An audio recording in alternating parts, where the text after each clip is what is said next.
Tony Poulos here with Telecom TV, and today I'm going to find out all about sovereign AI factories. And to help me, I have with me Clay Simmons, who is the Vice President, CGO, Chief of Staff at Supermicro. Welcome, Clay. We have Kaaren Hilsen, who is the CEO of Telenor AI Factory. Perfect person to have on this panel. And also Joao Gomes, who is Senior Director, Business Development, AI Factories and Applications at Nvidia. Welcome to you all. I'm going to start with you, Kaaren, but here's a really long question. We're hearing about sovereign AI more than ever, particularly in Europe and the Nordics. At the same time, we're seeing telecom operators stepping into the new role by building AI factories. What's driving this shift? And why are telcos uniquely positioned to deliver sovereign AI? Wow, you said it was a long question. It is. Tony. Okay. But I think, if we sort of look back historically, and telcos have been building sovereign networks for years. We've been taking sort of global technologies and building a network that's very secure for the countries. Yep.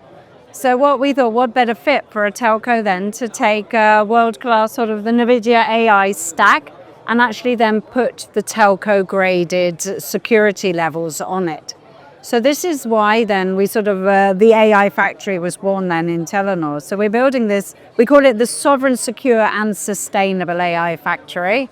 Bit of a mouthful, all the S's there. So super, super important. And the journey started because Telenor itself had a need. We're sitting with super sensitive data that you can't just put anywhere into the cloud to produce your intelligence. So back to, I love the quote your CEO has, every country has to own the production of its own intelligence. And intelligence is becoming a critical resource, just as an infrastructure is. So we actually built this for Telenor to be able to develop its own AI use cases on our AI factory.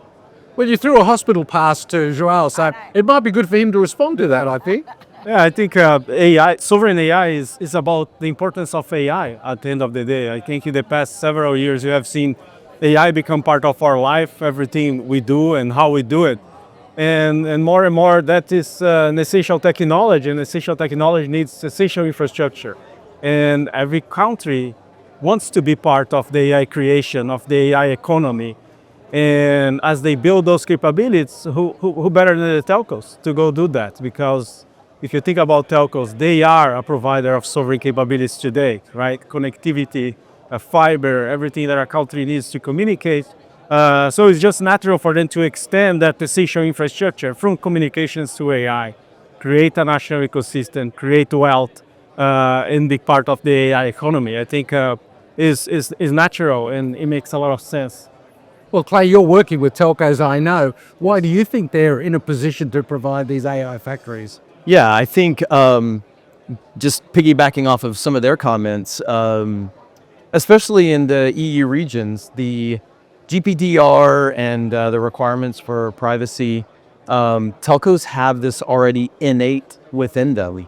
So for a new entrant, into the market to develop an AI factory, they don't have this. They don't understand the SLAs and the security requirements that the telco already has, within their ideological processes and their overall business operations. And so I think also too with the interdependencies of other foreign countries, and of course there's so many countries here, even within the EU, that the sovereign AI is, having telco drive the sovereign AI is a really good approach.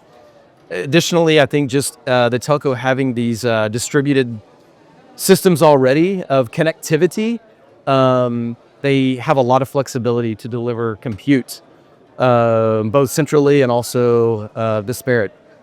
Well, of course, it's one thing to define a strategy, it's another to build it. Telenor launched a state-of-the-art AI factory in Norway. What did it take to turn this vision into reality? And what were the biggest business and technical challenges along the way? Kaaren, you'll be the best to answer that first. And there has been challenges. I always say to my team, if we have a day without challenges or problems, then we have a problem. But it started off, Joao, I always remember you said you have to just believe. And it was like, yeah, but how do we believe? What do we do? But it's starting with a belief. We started small. we actually started building a very small AI factory first, where we tested, we took Telenor as a use case, but also external, because as you said, many other customers came to it. They actually have critical functions in Norway and saying, okay, you've got the learnings from your security, you've been doing this for years, how can we put our data in? So we started off with a handful of customers on a small AI factory. We're now running pilots. We're running pilots also with the public sector in Norway, testing out, and then our ambition then is to take those and scale up with our customers. But AI is a bit sort of scary as well. It's about experimenting, but how do you experiment with sensitive data? So again, it's sort of putting that telco sort of almost trusted stamp and the security, and letting customers be courageous and dare to experiment in the factory. And then, as I said, the ambition is to then scale with the customers. And how are you helping out with all of this, Kaaren? Yeah, I think it's really about the partnership and the alignment that we've had for now a couple of years, several years, right? So first, the great partnership that we've had with Nvidia, and then the new relationship that we've forged with Telenor. I think to be completely transparent, we have not really been Supermicro a incumbent in telco. So it was interesting to bring these two companies together because Telenor wanted to get into AI, and we do that really well. So it was kind of departing maybe from the more traditional telco ideologies and focus. I think I got to give a lot of credit to Telenor and to Kaaren for thinking beyond, and seeing the bigger picture of what could be, the future for telco. And allowing us to come in and partner with them to deliver a whole new set of services beyond voice and data. So, but can I just, because I think we shouldn't underestimate, the power of partnerships. And I always say building the AI factory is about co-creation and collaboration. And this is something we're purposing. We can't do everything ourselves. We're sitting with sort of great expertise here, and it's sort of taking these and putting the pieces together. And I think you're going to see this more and more now, sort of these ecosystems of partnerships evolving, because, we can't sit back and wait to sort of, now we need to be there. And I think that's the beauty of the partnership. Well, it's a whole new world for telcos, and that's why these guys are with Nvidia. Everyone wants to be with Nvidia. You mention AI, they mention Nvidia. So what's your role? Help me out. AI is still a new technology. I think we're all impressed with how quick it's happening. But if you think about it, it's still a nascent technology. So we're still pretty much into the creation process of AI. So we're all learning and exploring all the possibilities. And I think that is a challenge, but it's actually an opportunity, because especially on the sovereign space, right? The role is, how do we enable this local ecosystem? How do we help the country become part of the AI creation process? So we are seeing telcos not only investing on infrastructure, and that is a basic foundational capability, but going beyond that, creating national models for the country that really represents their language, their culture, that incorporates the events and the things that are important for the people. We are seeing telcos even building upon that model to create a national, localized ecosystem that can create applications that are highly relevant for the people, that addresses their needs, their cost points. And I think this is really like the important part of sovereign AI, to create that local ecosystem, to enable that AI creation process. And nobody better than telcos to do that, because they have that national entity and the people and the universities and the schools and everything else that it takes. So, this is a lifetime opportunity for all of us, and telcos in particular. And quite a challenge with 27 or 28 different countries and nationalities in Europe alone, which have different ideals and different refinements. So it's amazing that we're getting this far with it. But looking ahead, this feels bigger than a single data center. If we fast forward 3 to 5 years, what does success look like? And how does this evolve into the broader AI ecosystem? I think I'll start with you on this one, Kluck. Sure. Well, I think what Telenor's done with the AI factory, it'll be the cornerstone, I think, for Telenor's future, and telcos alike, right, that engage in AI data centers.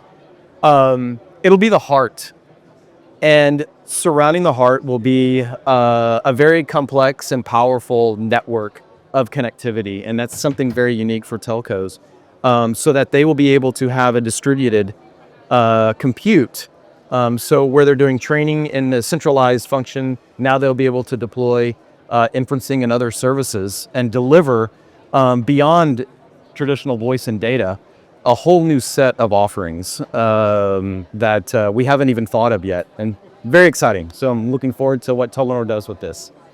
So what are you planning, Kaaren, for the future? It's a bit when you say, what does success look like? And I want to measure it that it's actually helped society move forward. I mean, that to me is, that's why I get up every morning thinking we're really contributing to make a better society. I know it sounds a bit idealistic, but it's true. I mean, it really is taking these sort of tough cases, it's transforming society, it's helping, whether it's in the health sector, the public sector, within energy, telcos. I think there's so many opportunities here.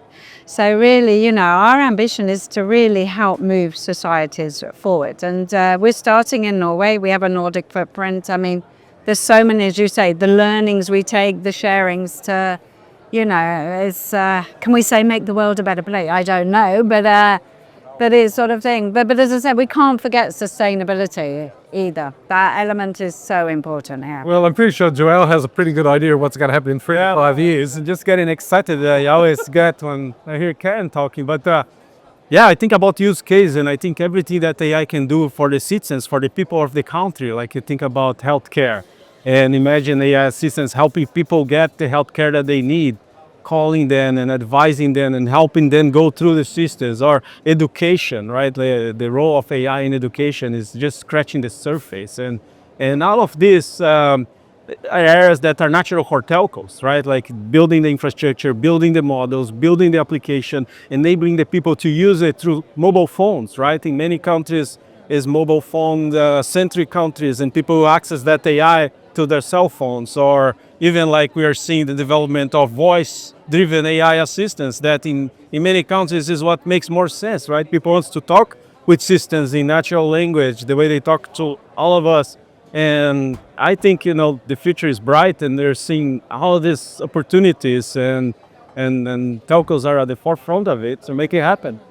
Well, knowing that the regulators in Europe, and particularly in Europe, are probably watching closely on sovereign AI as well, and probably driving a lot of it. And are your customers asking for sovereign AI? Do they know what it is? I'm wondering. I suppose the future is going to be very critical for getting everyone involved in this. Thank you so much for being with me today. It's been great understanding more about sovereign AI factories. Yeah. Thank you all. Thank you. Thank you. Thank you.